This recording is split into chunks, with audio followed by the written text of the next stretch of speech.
If you've ever sat in a crowded auditorium feeling like the only person in the room who doesn't belong, then you'll probably understand the kind of nausea that hits when life decides to poke an old wound right where it still hasn't healed. I wasn't planning to post this, honestly. I'm not the type who spills his personal life online, and most days I try to convince myself I'm over it. But after what happened at my son's graduation, I need to get this out of me before it rots from the inside. My son, Ethan, graduated high school last week. 18 years. Feels unreal even typing that. I wasn't the perfect dad, but I showed up. I always showed up. Even when the divorce felt like someone took a shovel to my ribs. Even when my ex-wife Karen got full custody because the court decided my work schedule made me the less stable option. Even when she remarried a guy named Victor who immediately appointed himself captain of the household like he'd just won the family in a raffle. I never stopped being there for my son. But this isn't about the divorce. It's about that one moment. That one goddamn moment I haven't been able to stop replaying. Graduation ceremonies are supposed to be boring. Long speeches, uncomfortable chairs, 1,000 phones held up like people documenting a solar eclipse. I showed up early, wearing the kind of shirt that made me look like I put effort into the day, but not so much that it seemed like I was trying to impress anyone. I found a seat alone. That part. Yeah, that stung a bit. Everyone else was grouped with family clumps. I sat solo, pretending to scroll my phone so I didn't have to make eye contact with anyone. I spotted Karen and Victor a few rows ahead. Her hair was immaculate. His suit was expensive. Their people were around them. Her parents, his parents, some friends I didn't recognize. I wasn't invited. Not that I expected to be. Over the years, I'd learned to swallow that part quietly. I just kept my eyes on the stage. Ethan looked good in his gown. Taller than me now. Stronger too. He walked in with that mix of nervousness and pride only an 18-year-old can pull off. I clapped when his row entered, even though no one else around me knew who I was clapping for. I didn't care. The ceremony dragged on. Then the principal announced they'd have a short message from a parent volunteer who had been deeply involved with the senior class over the past few years. I wasn't expecting much. Maybe a PTA mom thanking people for bake sale donations. Instead, Victor stood up. Karen reached out and straightened his tie like they were posing for a campaign photo. His little entourage clapped as he walked toward the stage. I froze. My stomach dropped so fast I swear I felt the floor tilt. Why hadn't I known about this? Why hadn't Ethan mentioned it? Why hadn't anyone told me? Victor grabbed the mic like he'd been waiting for this moment his entire life. It's been a privilege watching this class grow, he began, smiling like he was about to bless us all with his presence. And for me, personally, it's been an honor to raise one of these remarkable young men. My chest tightened. I thought maybe I misheard him. Maybe he meant help raise or support. Something normal. Something that didn't slap me in the face. But no, he continued. I'm the one who raised him. The crowd applauded. Loudly. Karen dabbed her eyes. His side of the family clapped like they were at a Broadway show. I sat still. It felt like my spine had disappeared and I was just collapsing in on myself. I found Ethan in the sea of graduates. He did not clap. He didn't even blink. He just looked at me. Dead on. No smile. No confusion. Just this heavy, quiet look like he'd been punched in the stomach too, but couldn't show it. And that hurt more than anything Victor said into that microphone. The rest of the ceremony blurred. I don't remember the names being called. I don't remember the speeches or the music or the cheering. I remember sitting there, hands clasped so tightly my knuckles went white, trying not to fall apart in front of 1,000 strangers. After everything ended, families rushed the graduates. Balloons. Flowers. Photos everywhere. I didn't want to be the awkward dad standing on the sidelines looking pathetic, so I texted Ethan. Proud of you. I'm here by the bleachers if you want to say hi. He didn't reply. Not for 10 minutes. Not for 30. I watched him take pictures with Karen, then with Victor, then with their families. Every time a phone went up, I felt like a ghost watching a version of my own life where someone else had taken my spot. I was about to leave. I couldn't stand there another second. But just as I turned away, Ethan caught my eye. He didn't smile. He didn't wave. But he started walking toward me. Hey, he said, voice low, almost awkward. He shoved his hands in his pockets like a little kid again. Hey, I said back, trying not to sound like I was choking on my own heartbeat. I'm going to grab dinner with them tonight, he said. But can I come by after? I want to talk. That scared me more than if he'd said he never wanted to talk to me again. I nodded. Yeah, of course. He left with them. I went home, sat on my couch, and stared at my wall like I was waiting for my life to call me back. Around 11 p.m., he knocked. Soft, like he didn't want to wake the neighbors. He walked in holding his diploma, and when he handed it to me, he said something I'll never forget. If you've ever had someone hand you something fragile without warning, a glass, a newborn, a secret, you know that instinctive jolt of "don't drop this." That's exactly how I felt when Ethan handed me his diploma. It wasn't the paper itself. It was what it meant that scared me. He held it out like it weighed more than the last 18 years. He stood in my doorway for a second, still wearing the button-down Karen probably bought for him, sleeves rolled up, tie shoved into his pocket like he'd ripped it off the first chance he got. His hair was messy from everyone touching it earlier. He looked exhausted, not physically, but the kind of emotional exhaustion that sinks into your bones.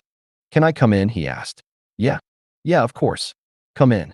My voice cracked louder than I wanted it to, and he definitely noticed because he gave me this tiny, almost invisible half-smile before stepping inside. He walked past me and sat on the couch. I followed, the diploma still in my hands. It felt like he had just put a live wire in my palms. "I don't really know how to start this," he said, leaning forward with his elbows on his knees. "You don't have to start perfectly," I said. "Just start." He nodded slowly. Then he let out this long, tired breath and rubbed his face with both hands. "Tonight sucked," he said. I wasn't expecting that. Not after seeing all the pictures he took earlier. He looked happy in every one. But the kind of happiness you put on like a coat someone forces you to wear. "What happened?" I asked, trying to keep my voice steady so I didn't sound like I was asking as a wounded parent, but just a person. He tilted his head back against the couch and stared at the ceiling. "That speech," he said. I swallowed hard. "Yeah, I didn't know he was going to do that." "You don't have to explain," I said quickly. But he shook his head. "No, I want to." He shifted, sitting upright again. When he said, "I'm the one who raised him," I swear I felt the air change. Mom was crying, Grandma was clapping, and everyone around me was cheering. And the whole time I was thinking, my dad's here. He's right there. My chest tightened. Not in a painful way. More like someone had cracked it open a little bit so light could get in. He continued. "I don't know why he said it. He's always been. I don't know. He's never been a bad guy, but he's always acted like he needs to prove something. He and Mom get weirdly competitive about parenting, and I'm stuck in the middle trying not to piss anyone off." I nodded. Hearing him say it out loud made something line up inside me. I'd felt it for years, but never wanted to accuse anyone. Karen had always been territorial in this quiet, calculated way. Victor, in this performative way. I guess together, it created a narrative where I was the dad who existed but didn't count. And when he said that, Ethan paused, voice hitching slightly. "I looked at you. I wanted you to know I didn't believe it." Not for a second. The back of my eyes burned. I stared at the diploma because looking at him might have made something inside me break. He looked around my apartment then, really looked. The worn couch, the leaning bookshelf I kept meaning to fix, the framed photo of him catching a baseball when he was 8, the kitchen I never fully finished renovating. My place wasn't perfect. It wasn't curated. But it was ours, in all the small ways that mattered. "I kept thinking about all the rides you gave me," he said. "To practice, to school, to friends' houses. And how you'd always wait in the parking lot, even when it was freezing.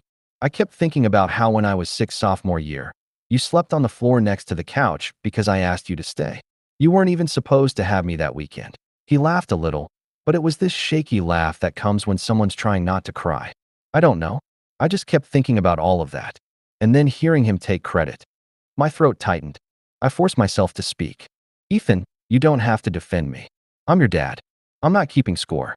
"I know," he said, "but I am." That got me. He leaned forward and tapped the diploma sitting across my knees. "I brought this because I didn't want him to be the first one to see it, or the one who gets to frame it. I want you to have the first look. You earned it just as much as I did." I had to swallow twice before I trusted myself to talk. "Thank you," I said quietly. "That means a lot." He nodded again and wiped his eyes quickly with the back of his hand, pretending he wasn't wiping them at all. "And the thing I wanted to tell you," he said, "it's not about them. It's about me. About college. About us, I guess." My heartbeat picked up again. I braced myself. He fidgeted with his fingers. I know you think I don't pay attention, but I know every overtime shift you took. I know you skipped vacations because child support was high and you didn't say anything because you didn't want to make things awkward. I know you bought that old car so I could have the safer one. I see all of it, even when you think I don't. I blinked fast because the last thing I needed was to break down before he finished. I got into a school closer to here, he said finally. I didn't tell Mom yet. Or Victor. I. I want to stay near you. At least for now. I exhaled a breath I didn't know I'd been holding. Relief and disbelief crashed into each other so hard I almost felt dizzy. Are you sure? I asked. Don't stay because you feel guilty. I'm staying because I want to, he said firmly. Tonight made me realize something. I don't want to live in a house where everything feels like a competition. I want to breathe. And you let me breathe. I sat there, stunned, staring at this 18-year-old who somehow saw through all the noise adults kept throwing at him. Then he added, almost as an afterthought, and there's one more thing I think you should know. That last sentence changed everything. When someone says, there's one more thing, your brain jumps into 100 possible futures at once. Some are terrifying, some are hopeful, and some just make your lungs stop working until the silence breaks. For a moment, that's where I was, caught between every version of what my son might say next. Ethan leaned back into the couch cushions like what he was about to admit might knock the wind out of him if he stayed upright. He stared at his hands, then at the floor, then finally at me. There was something on his face I hadn't seen since he was little. A kind of rawness. A truth sitting right behind his teeth, waiting for permission to step into the world. You know how you've always told me I can talk to you about anything? He said. Yeah, I answered quietly. I think I'm finally taking you up on that. He took a long breath, grounding himself. Then he said it. Mom and Victor, they've been trying to get me to tell people you're not really involved. Like officially involved. They want me to say you're basically not a parent. Everything in my body went cold. Not angry. Just numb, like my system had blown a fuse. What do you mean? I asked carefully. He rubbed the back of his neck. They think it'll make scholarships easier. There's some program or financial aid thing where if you only have one active parent, you can qualify for more. And since they think they're the primary household, or whatever, they want me to, I don't know, downplay you. Say you're not really present in my life. I wasn't prepared for that. Graduation speeches were one thing. Ego on a stage was one thing. But this was different. This was calculated. This was someone rewriting the narrative of my son's life in real time and trying to use him as the pen. My jaw clenched so hard my teeth hurt. But I didn't want to explode. Not in front of him. He'd trusted me enough to say it. I wasn't going to turn that into a fight between exes. So I swallowed whatever heat rose in my throat. When did they tell you this? I asked. A few months ago, he admitted. It started as suggestions. Little comments. Like, your dad's really busy. Or, we're the ones paying for everything. Or, you don't really spend much time with him, right? Stuff like that. He shrugged, like he hated even repeating it. I didn't think much of it at first. I mean, that house is loud. Everybody talks over everybody. I tuned half of it out. And then, I pushed gently. And then tonight, after dinner, they brought it up again. But this time it wasn't a suggestion. It was more like they expected me to agree. Like it was already decided. Mom said something like, you know your father loves you, but he's never been the consistent one. And Victor chimed in and said he could help with the paperwork. My eyelids shut on instinct. Consistent. The word sliced. It was the exact opposite of everything I tried so damn hard to be. I told them no, Ethan said. Not even politely. I just lost it a little. What did you say? I asked, not sure if I wanted to know or if I needed to. That they don't get to rewrite my childhood just because it fits better with their narrative. That you've been there for me more than they ever gave you credit for. That I'm tired of being treated like a prop in their perfect family image. He blew out a breath. It didn't go well. I could imagine. Karen didn't like being contradicted. And Victor, he liked being a hero too much to accept anything that broke his spotlight. They told me I was ungrateful, he continued. That Victor stepped up when you couldn't. That I don't understand how much they've sacrificed. A familiar ache moved through my chest. One I carried for years without letting anyone see. And you walked out? I asked. Yeah, he said. I grabbed my jacket and left. Mom followed me into the driveway, telling me to calm down and be reasonable. But I wasn't listening anymore. I just kept thinking, I want to go home. And that wasn't their house. Something in me cracked there. not in a dramatic, cinematic way. More like a quiet fracture that lets the truth finally seep through. I'm proud of you, I said. Not for picking me, but for standing your ground. He looked away, blinking hard. I don't want you to be alone in this, he said. You've taken enough hits. That sentence went straight to some place inside me I didn't know was still exposed. For a few minutes, neither of us talked. We just sat there in the small silence of my apartment, the hum of the fridge filling the background. It wasn't awkward. It was grounding. Then he said, "There's something else I've been thinking about, and I don't know if it's a good idea, but I can't stop considering it." I braced myself again. "Tell me." He hesitated. "I want to change some things legally. Not like custody. I'm 18 now, but my last name. I've been thinking about it for a while." My heart stuttered. "What about your last name?" He swallowed. "I want yours." I didn't breathe. I didn't blink. I didn't trust myself to speak because whatever I said next would probably come out broken. "Are you sure?" I finally managed. "Yeah," he said. "Mom never let me. She said hyphenating was too complicated. She said keeping her name was simpler. But I don't know. I want something that feels like mine, not something that feels like an accessory to their marriage. I want something that feels like home." I stared at him, my son, now grown, choosing something that I didn't even know he wanted. Before I could respond, he said it. The line that turned my entire understanding of my own fatherhood inside out. "You're the one who raised me." Not him. The world didn't spin. It didn't collapse. It didn't explode. It just finally settled into place. And that wasn't even the last shock of the night. There's a strange feeling that happens when something you've been quietly aching for finally shows up. It doesn't hit like fireworks. It hits more like a slow exhale you didn't realize you'd been holding for years. That's what it felt like hearing my son say those words. All the bitterness, the custody fights, the missed holidays, the late-night compromises, suddenly they weren't just pain points. They were proof. Proof that something I'd poured into him had stuck, even when the world around us tried to bury it. But before I could figure out what to say, Ethan shifted again, wiping his palms on his pants like he needed to ground himself before dropping the next piece of truth. "Dad," he said quietly, "there's more." I laughed under my breath, not because it was funny, but because I couldn't believe there was anything left to shock me. "All right," I said. "Hit me." He took a breath. "I applied for a job." I blinked. "Okay, that's good." "It's not a normal job," he clarified. "It's an apprenticeship with a company near here, a construction and design firm. They take like 8 people a year." My heart lifted a little. "That sounds incredible. When did you apply?" "A few months ago." I didn't tell anyone because I didn't think there was a chance. And if there wasn't a chance, I didn't want to deal with Mom saying I should have picked something more realistic. That sounded like her, "All right." "So," I asked, "did you hear back?" He nodded. Slow. Hesitant. Like he was still processing it himself. "They accepted me. I start in August." I sat up straighter. "Ethan, that's amazing." "I know." He laughed softly. "And the wild part? They said what stood out was my essay. I wrote about you. About everything you taught me. Of all the hits to the heart that night, that one might have landed the deepest." "What did you write?" I asked. "I wrote about how you fix things," he said. "Not just stuff around the house. People. Moments. Like, whenever something in my life broke, you were the one who came in quietly and put it back together. Even when you couldn't be around all the time, it always felt like you were there. Like I was safe." I had to look away.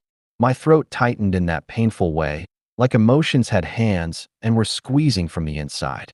"Ethan," I said softly, "I never wanted you to feel like I wasn't there enough. You were there," he said, "more than anyone gives you credit for." And after tonight, I realized something. They've been trying to shape me into this version of myself that fits their world. But when I'm with you, I feel like I actually know who I am. That was the moment I realized he wasn't just venting. He wasn't just upset. He was choosing something. Choosing a direction. Choosing himself. "So what now?" I asked. "With them, I mean." He sighed. "I told Mom I'm staying with you for a while. At least until things cool off." She didn't take it well. "How bad?" I asked. "She said I was being dramatic," he said. "That I should be grateful Victor stepped in when you couldn't." I told her that wasn't true, and she doubled down. "She said I'm being manipulated by you." That stung, but it was predictable. Karen never took accountability without turning it into someone else's fault. "And Victor?" I asked carefully. Ethan's jaw tightened. "He told me I was being disrespectful, that I should appreciate what he provided." He said he was trying to give me a better life than you ever could. My pulse spiked. I forced myself to breathe. What did you say back? He looked up at me then, directly. I told him a better life doesn't mean a better dad. Silence stretched between us, not heavy, but full. You didn't have to defend me like that, I whispered. Yes, I did, he said, because I'm tired of pretending their version of the story is the truth. And after tonight, I'm done playing along. He leaned back, staring at the ceiling as if replaying the night in slow motion. I think they're going to try something, he said quietly. Mom looked angry, not disappointed, not hurt, angry, like I'd embarrassed her. That didn't surprise me. Karen cared about image more than reality. She cared about being right more than being decent. And Victor, he cared about being admired. Together, that combination had always been volatile. Whatever happens, I said, you're not alone in it. I'm here. He nodded, not dramatically, just a small, deeply tired nod that said he believed me. For a long minute, we didn't talk. The room felt still, grounded, safe. Something neither of us had felt earlier that night. Then Ethan pulled his phone from his pocket and glanced at a notification. His expression shifted, confusion first, then something closer to disbelief. What is it? I asked. He didn't answer right away. He just stared at his screen like he wasn't sure if he was reading it right. Then he handed me the phone. It was a text from Karen. A long one. Lines and lines of accusations, guilt trips, and pointed jabs about loyalty. But at the bottom, almost like she saved the worst for last, was one line that made my stomach twist. If you choose him, don't come back here expecting a place. Ethan watched my face as I read it. She kicked me out, he said quietly. Or, she thinks she did. I felt something inside me shift. Not anger. Not shock. Resolve. You're not kicked out, I said. You have a home. Here. Always. He nodded once. Hard. Like he needed to physically seal that truth inside him. But before either of us could process the message further, his phone buzzed again. Another message. Not from Karen this time. From Victor. And what he wrote made my blood run cold. And made Ethan's entire body go still. The moment Ethan's phone buzzed again, something in the room shifted. Not dramatically. No thunderclap. No movie scene tension. Just this subtle tightening in the air, like both of us instinctively knew whatever came next wouldn't be something you could just shrug off. Ethan didn't pick up the phone right away. He stared at it, jaw locked, shoulders stiff, the glow from the screen lighting up the worry in his eyes. Who is it? I asked, even though I already knew. He turned the screen toward me. Victor. The message was short. Short enough that the weight of it punched harder. You're making a mistake. Don't expect your father to clean it up when your life falls apart. Nothing about concern. Nothing about confusion. Nothing about wanting to talk it out. Just a threat dressed up as a warning. Ethan let out a breath that sounded closer to exhaustion than anger. I'm so tired of this, he said. All night it's like everybody was trying to decide who I'm supposed to be.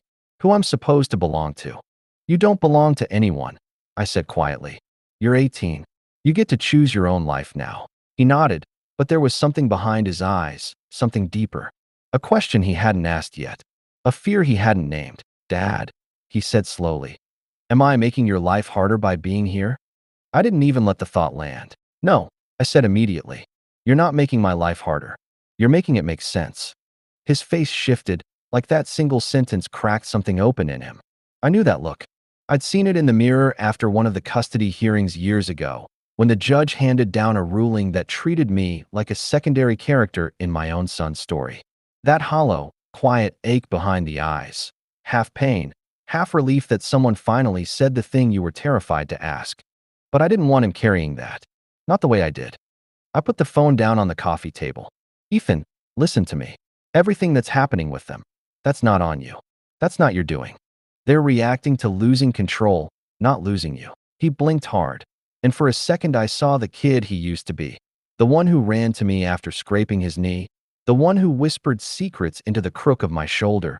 The one who never questioned whether I'd catch him. They're going to be mad, he said. And Mom, she's going to say things she can't take back. I know, I said. She already has. He nodded, his throat tightening. I just didn't think she'd actually tell me not to come home. I leaned forward. Ethan, she said that to hurt you. Not because she meant it. That doesn't excuse it, but you need to know what it was. He exhaled shakily. And Victor? What was that? I took a beat before answering. That was a grown man trying to scare a kid who stopped seeing him as a hero. Ethan's eyes dropped to his hands. I don't want him as a hero. I don't want him as anything. You don't have to, I said. You're allowed to outgrow people. He rubbed his palms against his knees, processing. Then he looked up at me. Really looked. Dad, what did you think when he said that stuff on stage tonight? I didn't have to think. Not anymore. It hurt, I said plainly. It hurt in a way I didn't want you to see. But then you looked at me. And that made the rest of it irrelevant. Ethan swallowed hard. His eyes grew glassy, but he blinked the emotion back with a stubbornness I recognized, like he didn't want to give anyone the satisfaction of watching him break, even himself. Can I stay here tonight? He asked. You can stay here as long as you want, I said. Tonight, this week, all summer. Hell, you can stay here until you get sick of my fridge humming too loud. He chuckled, a small, uneven sound that softened the whole room. Then he nodded, stood up, and walked toward the hallway. I'll grab a pillow from your closet, he said. You still have my old blanket? Top shelf, I said. Second bin. He disappeared down the hall, and for the first time all evening, I let myself breathe fully. Not carefully, not quietly, deep, like I'd been underwater for years and didn't even know it. While he rummaged, his phone buzzed again. I didn't pick it up, but the screen lit up just enough for me to see part of the preview. This time, it wasn't anger. It was guilt. From Karen. I didn't mean what I said. Please come home tomorrow so we can talk. It was predictable. The quick recoil when control slips. The sudden remorse when the consequences flash in front of them. But the thing was, the damage had been done. Ethan had seen behind the curtain. And sometimes, once you see the machinery, you can't pretend the magic was real. He came back with the blanket wrapped around his shoulders like a cape. She texting again? He asked. Yeah, I said. Can I see? I handed it over. He read it once, exhaled, then placed the phone face down on the coffee table. I'll deal with that tomorrow, he said. Tonight, I just want to be here. He curled up on the couch, legs tucked under him, the same way he used to when he was younger and would fall asleep during movie nights before insisting he wasn't tired. For a while, we just sat in silence. But it wasn't tense or heavy. It was the good kind, the kind that feels like safety. Then Ethan spoke, voice barely above a whisper. Dad, yeah, thank you for not giving up, even when it felt like everyone else wanted you to. I didn't answer right away, because if I did, my voice would have cracked. Instead, I reached out and squeezed the blanket around his shoulder. I never gave up, I said. Not for a single day. He nodded against the fabric. I know. Minutes passed. His breathing steadied. His eyes drifted shut. And somewhere between one breath and the next, he fell asleep on my couch, 18 years old, but still, somehow, my kid. I sat there in the dim light of my living room, watching him sleep, feeling something inside me settle into place that hadn't settled in a long time. Not victory, not vindication, just peace. And for the first time since the divorce, since custody hearings, since the long, lonely years of visitation schedules and empty weekends, it finally felt like being a dad wasn't something I had to fight for. It was something I'd earned. And tonight, my son knew it too. If you made it all the way to the end, thanks for sticking with me. I really appreciate it. If you enjoyed the story, consider subscribing to the channel and giving the video a like. It helps me share more stories like this. Thanks.